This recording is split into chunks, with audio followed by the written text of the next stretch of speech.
کہ اللہ نے چاہا تو تمہارا یہ مقصد جلد ہی پورا ہو جائے گا۔ سلطان العارفین حضرت سلطان باہو نیند سے بیدار ہوئے تو خواب میں دیکھا تو آپ پریشان ہو گئے۔ آپ نے شیخ الاسلام حضرت شیخ غوث بہاؤالدین کی قبر مبارک پر فاتحہ پڑھی اور بعد سلام وہاں سے رخصت ہوئے۔ آپ مزار پاک سے باہر آئے اور جانب شمال روانہ ہو گئے۔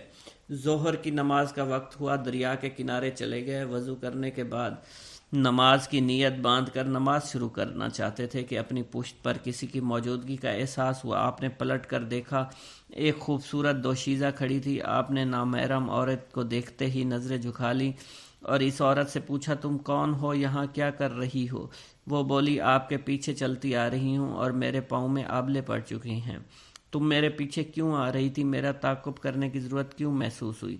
میں ملتان کے ایک ہندو ساہوکار کی بیٹی ہوں اور کئی دنوں سے میرے اندر عجیب سی بے چینی شروع ہو گئی ہے اور مجھے اپنے مذہب سے نفرت ہو گئی ہے۔ مجھے بتوں کو پوجنا اچھا نہیں لگتا۔ یہ انسانوں کے بنائے ہوئے ہیں، میں ان کے آگے سر جھکاؤں، ان کی عبادت کروں؟ میں اپنی اس قلبی بے چینی کو دور کرنے کے لیے شیخ الاسلام حضرت شیخ غوث بہاؤالدین زکریا ملتانی کے مزار پاک پر چلی گئی اور یہاں مجھے پتہ چلا اس در سے ہزاروں لوگ فیض یاب ہوتے ہیں۔ میں نے ارادہ کیا مجھے بھی یہاں حاضری دینی چاہیے تاکہ میرا بھی نصیب جاگ جائے۔ سلطان العارفین حضرت سلطان باہو نے ہاتھ کے اشارے سے اس عورت کو روکتے ہوئے فرمایا، تم کچھ دیر رکو، میں نماز ادا کر لوں، نماز کا وقت گزرا جا رہا ہے، میں نماز کی ادائیگی کے بعد تمہاری باقی بات سنوں گا۔ یہ فرما کر سلطان العارفین نے نماز ظہر کی ادائیگی کے لیے کھڑے ہوئے۔ وہ ہندو عورت آپ کو نماز پڑھتا دیکھنے لگی، اسے رکوع و سجود عجیب معلوم ہوئے۔ پھر جب آپ فارغ ہوئے تو آپ نے اس عورت سے فرمایا، تمہاری قلبی بے چینی درست، مگر تم مجھ سے کیا چاہتی ہو؟ وہ ہاتھ جوڑتے ہوئے بولی، میں نے آپ کو شیخ الاسلام شیخ غوث بہاؤالدین زکریا کے مزار پاک پر حاضر ہوتے دیکھا۔ پھر جب آپ باہر تشریف لائے تو میں آپ کا چہرہ دیکھتے ہی مسلمان ہو گئی تھی۔ میں نے کلمہ طیبہ پڑھتے ہوئے اللہ کی وحدانیت کا اقرار کیا، حضور نبی کی رسالت کا اقرار کیا۔ مجھے شیخ الاسلام حضرت شیخ غوث بہاؤالدین زکریا ملتانی کی جانب سے حکم ملا میں آپ کی خدمت میں رہوں، آپ کی کنیز بن کر اپنی تمام عمر گزار دوں۔ یہی وجہ ہے آپ کے پیچھے پیچھے چلنا شروع ہو گئی، اور ایک کنیز اپنے مالک کے سوا اور کیا چاہے گی؟ آپ مہربانی فرما کر مجھے اپنے قدموں میں تھوڑی سی جگہ عنایت فرما دیں۔ حضرت سلطان باہو نے جب اس کی بات سنی حیران ہوئے۔ آپ کو دوران مراقبہ خواب میں شیخ الاسلام شیخ بہاؤالدین زکریا ملتانی کے ساتھ اپنی ہونے والی گفتگو یاد آ گئی۔ اپنے شہر سے کسی پاکیزہ کا ساتھ عطا فرما دے۔